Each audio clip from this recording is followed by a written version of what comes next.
Idea pyörätuolien maahantuontiyrityksestä oli alkanut itää 6 kaveruksen mielessä 80-luvun puolivälissä. PT-keskus Oy perustettiin 1987. Alun perin varmaan useimmilla oli ajatuksena, että kunhan nyt saataisiin niinku itselle ja muutamille kavereille tuolit hommattua. Mulla oli kyllä jo heti aluksi lähtökohtana, että jos mä nyt jotain töitä alan tekemään, niin sitä tehdään sitten täysillä. Ja siihen aikaan sitten pyörätuoliurheilijat oli alkanut käymään maailmalla ja ne siellä näki, että hei, näillähän on ihan kunnon tuoleja. Ja siitä se sitten alkoi, että yksi meidän kavereista, joka on myös pyörätuolissa, niin oli itse kehittänyt tämän sopurpyörätuolin Saksassa. Ja kun me se tunnettiin, niin otettiin siihen yhteyttä ja ajateltiin, että jos sitä kautta saataisiin niin itse tuotua. Aluksi tietenkin itselleen, mutta sitten ajateltiin, että kun meillä on kavereitakin, että on se väärin, että vaan meillä on sitten hyvät tuolit, että kai me kaikille hoidetaan. Ja tavoitteena on ollut tarjota pyörätuolin käyttäjille tai liikuntavammaisille parhaat mahdolliset välineet, ettei ainakaan niin kuin jää niin kuin siitä pyörätuolista tai apuvälineestä kiinni se, että pystyy osallistumaan yhteiskuntaan täysivaltaisena jäsenenä. Alkutaival oli PT-keskuksen väelle haastava ja töitä tehtiin kelloon katsomatta. Se alku oli niin kuin sillä tavalla hankalaa, että piti vakuuttaa sekä käyttäjät että maksajat. No, käyttäjät oli helpompi vakuuttaa, koska meillä oli tosi hyvä tuoli. Se oli niin selvästi erilainen kuin ne vanhat, kun oli näitä, siinä pystyi säätämään ja oli monenlaisia istuinleveyksiä ja jopa värejäkin oli monenlaisia. Mutta tietysti maksajillehan varmaan oli niin kuin ensimmäisenä ajatuksena, että okei, nehän koittaa vaan nyt tästä saada pikkasen rahaa itselleen. Ja sitten tietenkin se pelko, että onko se niin kuin jatkuvaa vai onko tämä vaan niin tämmöinen vuoden leikki, että ne hommaa yhden tuolit sieltä ja sitten niillä on se huolto-ongelma sen jälkeen käsissään. Mutta käytännössä se eteni sillä tavalla, että minä ja Narisen Timo tehtiin nämä kirjalliset työt ja Linkosalon Markku sitten kierteli Käpylän kuntoutuslaitosta ja näitä lähiseudun sairaaloita ja päivät kierteli ja illat sitten laittoi niitä tuoleja ja sääti semmoisessa kuin niiden piti olla. Että Markku käytännössä kantoi niin kuin suurimman vastuun tästä alkuvaiheen työstä ennen kuin meillä oli niin kuin ajatuksiakaan, että me voidaan palkata jotain työntekijöitä tekemään näitä.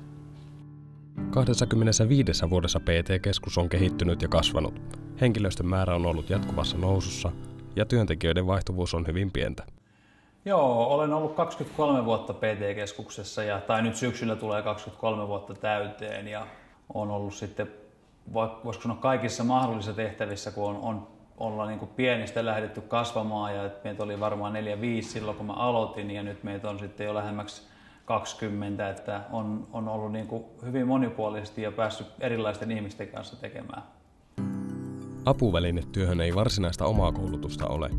Työhön kasvetaan ja se tarjoaa haasteita. Kaikki tarpeet, kaikki vammat, kaikki tämän tyyppiset on yksilöllisiä ja sitä kautta haasteellisia, että löydetään se oikea apuvälineratkaisu oikeaan tarpeeseen. Että se on varmaan sellainen ensimmäinen haaste ja sitten poikii paljon muita haasteita, kun ruvetaan toteuttaa näitä. Se on se varmaan kaikkein tyylissä, kun saa niinku vaikea lähtökohta, mutta hyvä lopputulos, jos saadaan, niin se on palkitsevinta. Tyytyväinen apuvälineen käyttäjä. Kyllä tosiaan tämä henkilöstön merkitys on todella suuri ja se osaaminen ja kokemus, joka meillä on.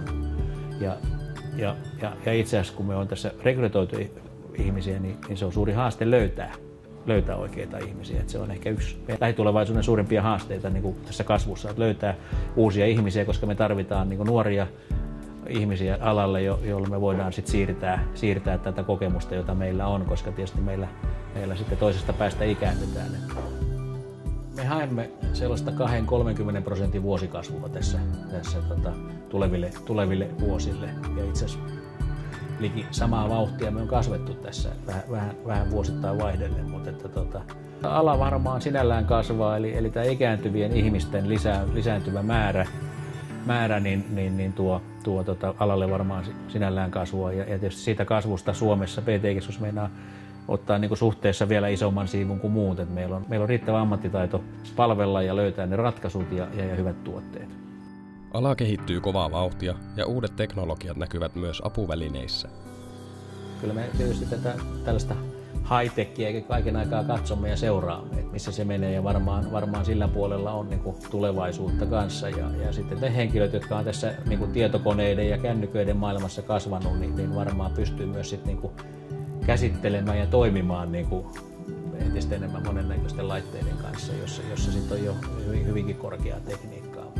Kyllä tänä päivänä on kaikki ympäristöhallinta jo mukana, erityisesti sähköisissä apuvälineissä. Eli jos on sähköpyörätuolista kysymys, niin voidaan integroida kodin hallintaa. Ja käytännössä sillä samalla sähköpyörätuolin joystickilla esimerkiksi voidaan ohjata hiirtä, eli vaan aktivoidaan, että nyt ollaan tietokoneen ääressä sama millä ohjataan normaalisti, niin se ohjaakin sitä tietokoneen hiirtä ja niin edelleen. Että eri tavalla integroituu kyseinen laitos sitten tähän kotiympäristöön.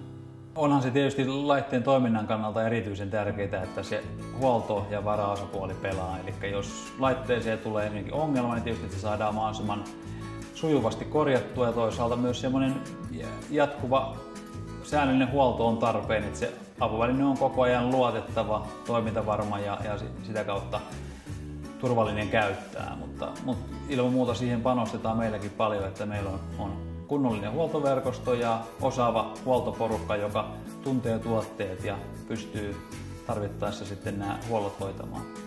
No meidän yrityksen missio ehkä tiivistettynä on se, että me ollaan alan osaavin yhtiö ja meillä on alan tyytyväisimmät asiakkaat.